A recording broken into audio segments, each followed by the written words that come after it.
A dry, arid landscape ruled by a destructive despot and his sociopathic scion add color, texture, and danger to the Five Kingdoms. Hi, I'm author Garrett K. Jones, and this week we're taking an in-depth look at the Kingdom of Terrincolto and its original ruler, the titular villain Menonias. Welcome to the June edition of Forming Fantasy.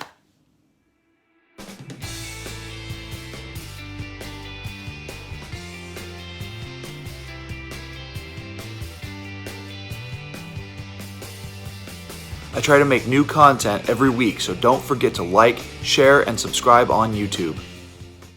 Happy weekend, everybody. Before I get into the bulk of this week's video, I want to remind you that the Hanford Visalia Comic Con is happening in just 3 weeks, and it's being put on by the wonderful folks at Ohana Comic Con. Full information available in next week's vlog.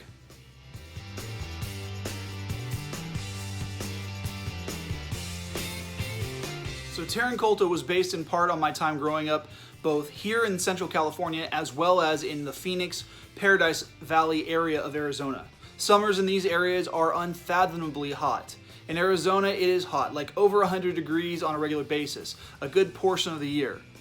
Here in Central California, however, we only hit 100 degrees for a few days at a time every couple of weeks during the summer. We have had heat waves where the temperatures are, triple digits, more frequently than they should be, but it's this kind of temperature and weather that influenced the creation of this particular kingdom. Most of the kingdom, in fact it's like 85 to 90%, is covered in desert. This desert is known by the title of the Desert of the Three Sands because, well, you guessed it, it has 3 different kinds of sand. As you can see in the picture of the kingdom, the sand on the outermost portion of the desert is yellow. The middle tract is black, and the innermost is white sand.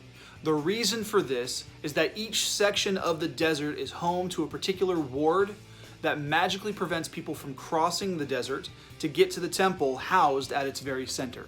The magic of the white sand in the center is relatively unknown because nobody has ever traveled that far before, at least prior to the climactic events of my first book, The Heirs of Menonias.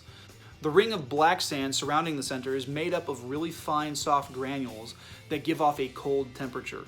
It is dramatically distinguished from the temperature of the yellow sand. The magic of the black sand is not activated until nightfall. This causes creatures known as Zavi, reanimated corpses, to crawl out of the sand and attack all the travelers. These creatures will then drag the travelers under the sand with them, and the following night, the army of the dead will be larger. The yellow sand of the desert actually has the most page time in Book 1. Because it is the outermost stretch of landscape in the kingdom, it receives the most visibility. People know what it is capable of doing. During the heat of the day, from the moment the sunlight touches the sand, anyone who walks out into the dunes and the craggy rocks will be immediately incinerated. This is definitely where a lot of the inspiration from Arizona and Central California was applied, because if anyone has ever walked outside in the middle of the afternoon in either of those areas, they will know just how hot it can get. Live because I... Ooh, dear Lord. Because I'm looking to make a new start. Oh, Mother of God, dear Lord.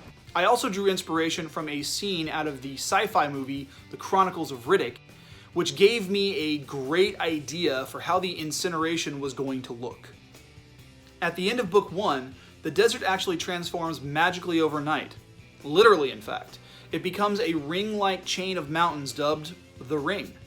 The mountains actually cover the expanse where the yellow sand used to be. Where the black and white sands were, a forested valley and grasslands respectively now take their place. The temple still exists in the very center despite the change to the landscape. The Kingdom of Terrincolto isn't just desert. It does have a singular city in the southwest called Helsin. It was named for the fortress from which Menonias ruled prior to his downfall. After the events of the prologue in Book 1, the civilians and soldiers living around the fortress began building up the city. While there is a strong military culture surrounding the people, because of their experiences under the iron fist of the despot that died atop the fortress' highest tower, there is also a strong farming community. They also have a market where goods are imported from other kingdoms for sale and for trade, and one of the most famous locations within the city is the spot where Menonias fell to his death. It is said the masonry still holds the stain of his blood.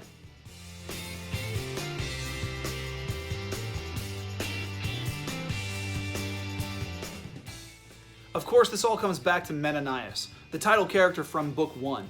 When I initially developed the character, he was the only villain in the original incarnation of my series, and he went by the name Khan.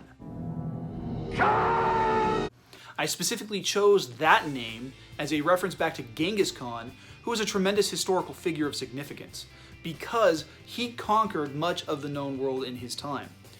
But the villain's reasons for gaining power and world domination weren't really there. I needed to go back to the drawing board and really develop the character better. If you watched last week's Creator's Corner video, I asked myself the very same questions that I presented in that video when I redeveloped Menonias. For Menonias specifically, there was one question that I and some of my characters frequently pondered. Did Menonias' inner darkness and evil nature exist before he was kicked out of his training as a mystic, or did it arise out of his bitterness and desire for vengeance because he got ousted? This brings us to the villain's history. Menonias was the first halfling, half elf, half human, and he showed a great talent for magic and became trained to be a mystic, a high-level expert in magic. During a particular event where he was to become a dragon mist like Gavin, the dragons and his teachers discovered some kind of dark inclination in his heart and kept that power from him. Out of vengeance, Menonias worked through human politics to rise to authority. He worked behind the scenes to make the people hate dragons, giving him a reason to begin their extermination. By the prologue of Book 1, just before Menonias' death, we learn that he nearly caused the dragon extinction by playing off the fears and prejudices of the human king that he was serving, as well as the civilians that he influenced. He even attempted to bend the wills of dragons to his command, creating vipers, an evil counterpart to the dragons. Menonias' goal wasn't exactly to just amass power. He wanted to get revenge for the way he was treated by the teachers and beings that he held respect for at one point in his youth. While I developed the character before the release of Star Wars Episode 3, I found some similarities between Menonias and Anakin Skywalker. Both are characterized by an intense drive to be the best at what they are, and they are incredibly goal-oriented. The same question about Menonias can be asked about Skywalker. Was Anakin's turn to the dark side prompted because he was already evil and had those intentions?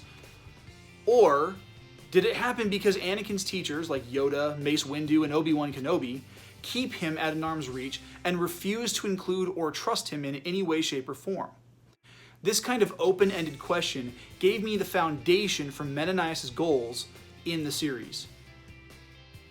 But while Menonias is certainly a central figure in the series, he's more or less a ghost lingering in the background, continuously influencing the current events.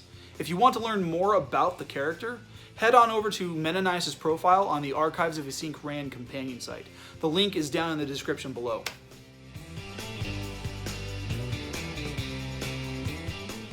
Lewis Martin is another friend of mine from college and the author of the book True Believers.